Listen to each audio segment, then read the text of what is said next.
After a war between humans and intelligent machines, a young girl travels to a closed zone, hoping to find her disappeared brother. She is accompanied on her journey by a fugitive robot and an ancient artifact smuggler.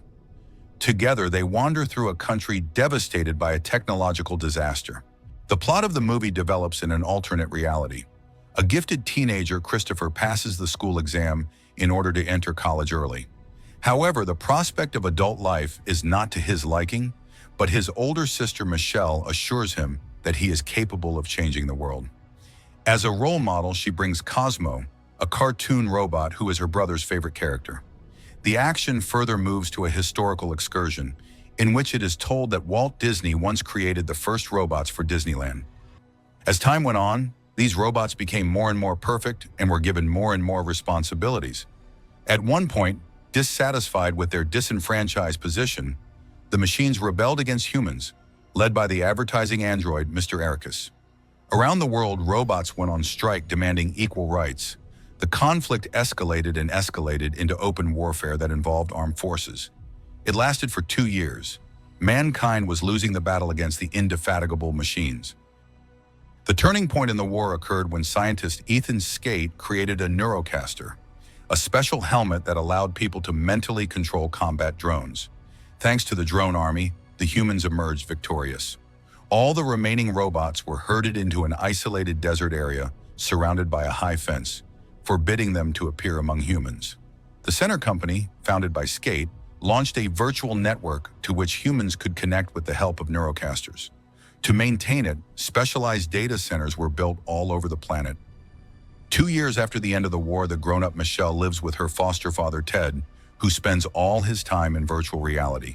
Because of the girl's difficult character, Ted controls her movements with a sensor on her leg. She does not study well, and the reason for this is her loneliness after the death of her parents and brother in a car accident. At night, she has nightmares about that tragedy. Waking up after another nightmare, Michelle hears a noise in the yard. Once there, she notices a bot. Frightened, the girl runs into the house and, failing to wake Ted, hides under the bed. However, the robot, which has the appearance of Cosmo from the cartoon, discovers her. Despite his fears, Cosmo shows no aggression. He gestures that his voice module is broken and asks for it to be fixed. Cosmo explains to Michelle that he is actually her brother Christopher, but she refuses to believe him. In an attempt to get rid of the bot, she accidentally knocks over a closet. Ted comes running to the noise. Accusing Michelle of breaking the law, he pushes her. Cosmo stands up for the girl, but acts carefully, trying not to hurt her.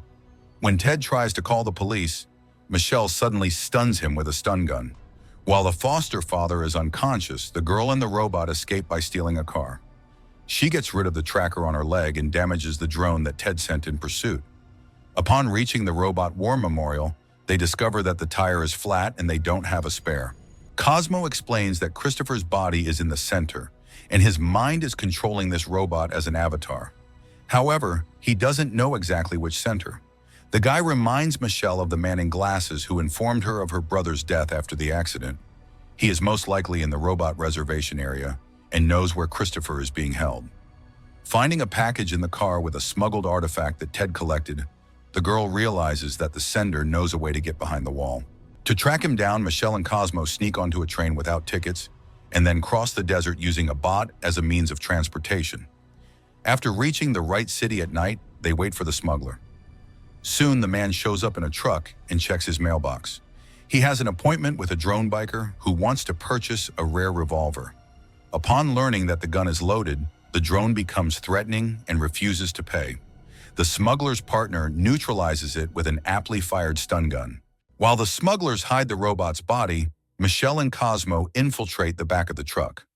Meanwhile, Marshall Bradbury's bot-hunting drone detects Ted's abandoned car and finds a package with an address, continuing the pursuit of the fugitives. A smuggler named Keats and his bot partner Herman head to a base near the wall separating the exclusion zone. They unload the wooden crate in which Michelle and Cosmo are hiding into the underground vault of an old mine, where forbidden finds from the reservation are collected. There is a conflict between the partners. The food in the refrigerator is spoiled because Herman, while plugging into the outlet, accidentally pulled the power plug and did not put it back in. Their argument is interrupted by a suspicious sound from the depths of the warehouse. Its source is Michelle and Cosmo. However, Keats and Herman do not have time to deal with the intruders as the elevator suddenly starts moving. Marshal Bradbury appears on the platform. Keats tries to resolve the situation peacefully, but he does not negotiate. Soon the lights go out and the marshal is forced to search for the fugitives in total darkness. But this is not a problem for the drone. Keats shoots Bradbury with a revolver, but to no avail. Noticing Michelle and Cosmo hiding, the drone heads towards them, but Herman has prepared a trap in advance. While Bradbury tries to free himself, the fugitives start a carriage hidden in the depths of the mine. However, a shot from an energy cannon knocks the cart off the rails. A fight ensues. Cosmo and Herman engage the drone, but the final blow is delivered by Michelle. The girl rams Bradbury with a bulldozer and simultaneously knocks down a prop, causing a collapse. The drone loses contact with the marshal and the group is trapped inside. The only way out is now cut off and they're stuck in an exclusion zone, populated by aggressive scavengers, machines that hunt other robots for parts. Fortunately, Keats has a hangar of supplies here, as well as a huge construction robot meant for Herman. Michelle offers a deal. Keats helps them track down Dr. Amherst, who knows a way off the reservation.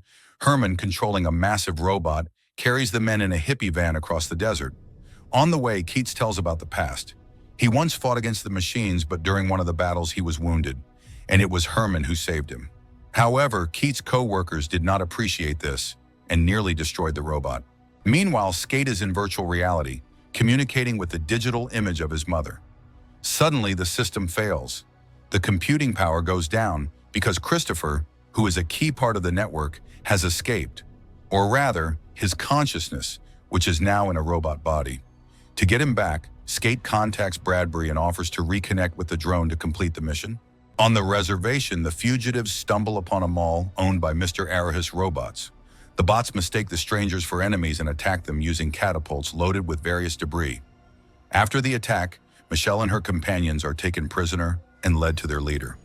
Mr. Peanuts explains that his community is peaceful and wishes no harm to humans, and the attack was due to them mistaking the group for scavengers. He confirms that the doctor was indeed here, but left the hideout so as not to violate the terms of the treaty that humans and robots must not cross paths. A disappointed Michelle is about to leave, but Keats convinces her to stay until morning so as not to risk a night in the desert. Later, a mailbot visits her and delivers a secret message from Amherst. The letter contains an address where Christopher can be found. Mr. Peanut overhears the conversation and offers his help. In the morning before departing, he introduces the travelers to the men of his squad who join the expedition. Upon reaching an abandoned amusement park, the group encounters dangerous scavengers who surround them and drive them into the haunted house building. However, it turns out that the doors there are simply painted on the wall and do not lead inside. The situation is heating up, but suddenly loud music comes on and flamethrowers erupt from all sides. At that moment, the floor goes out from under their feet and the whole group falls into an underground bunker. There they are met by Dr. Amherst holding a shotgun. However, seeing Cosmo's postcard, he realizes that the plan has succeeded.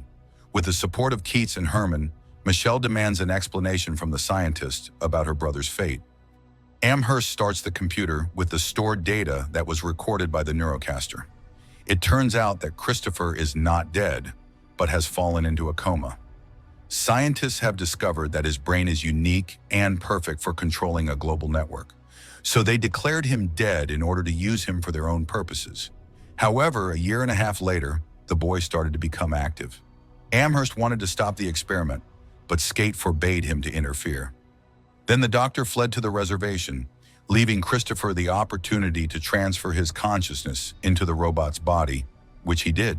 The conversation is interrupted by an explosion as Marshal Bradbury bursts into the hideout, giving Skate his location. As the group tries to escape through the emergency exit, Mr. Peanut engages in a fight with the marshal to hold him off. Once outside, the fugitives hear the rumble of helicopter blades. The drones have already arrived in the center of the park. They engage in unequal combat, fighting back with everything they can get their hands on. The fugitives seem close to victory, but reinforcements arrive with Marshal Bradbury.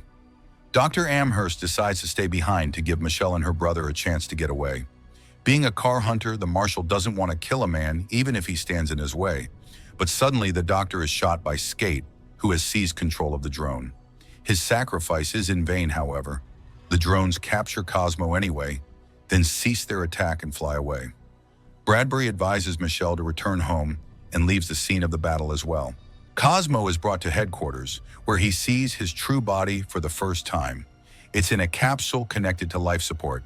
Skate orders the robot to be connected to the network to bring his consciousness back and restore it to full power. Meanwhile, the robots return to the destroyed mall that was attacked. Many of them are dead, and Michelle mourns the loss of her brother for the second time in her life. She wants to break into the office using a PC who knows Amherst's passwords. However, when the bot reports that Christopher's disconnection from the network will take out all the drones, she and the robots decide to give Centro one last fight that could change the course of the war. The robots leave the reservation by loading themselves into trucks. Then, moving underwater, they stealthily make their way to Centro's main complex, where the assault begins. Herman, operating a huge construction robot, uses vehicles from the parking lot as projectiles, shattering the windows of the building. The guards activate drones that rush after the massive robot, unaware that it is a trap. In the woods behind the building, the rest of the group lurks. Even when the giant builder is damaged, Herman continues the fight. The robots fight the guards, forcing Skate to unleash his special drone equipped with more powerful weapons. With the appearance of this machine, the preponderance appears to be on Centro's side. Marshal Bradbury refuses to join the battle, realizing that corporations who break people's fates for profit are far more soulless than robots. The axe-wielding PC scares the scientists away, giving Michelle the opportunity to tap into Christopher's mind via a neurocaster. Inside her brother's mind, she finds their old home. Christopher is waiting for her in the living room in front of a screen with his favorite cartoon. He confesses that he can't survive without Centro's technology, and it's impossible to shut down the network so that he remains intact. The only way out is to disconnect the life support system. Despite the pain of loss, Michelle accepts it. When she shuts down the system, the drones immediately go offline. A farewell speech is made over the body of her dead friend, but suddenly the head compartment opens and another Herman emerges. A small one, controlling all his versions as if in a Matryoshka doll. Mr. Peanut finds Skate, but doesn't kill him. After a network outage, Centro's empire crumbles. When journalists get their hands on evidence of Christopher's experiments, Ethan Skate is arrested. Michelle becomes a symbol of the robot uprising, and society takes notice of her. She records a message urging people to leave the virtual world and build a new life in reality, seeking friends and peace. In the final scene, Cosmo's body ends up in a landfill. However, he suddenly rises, his reflection shimmering in the puddle, hinting at the inevitability of the continuation of the story.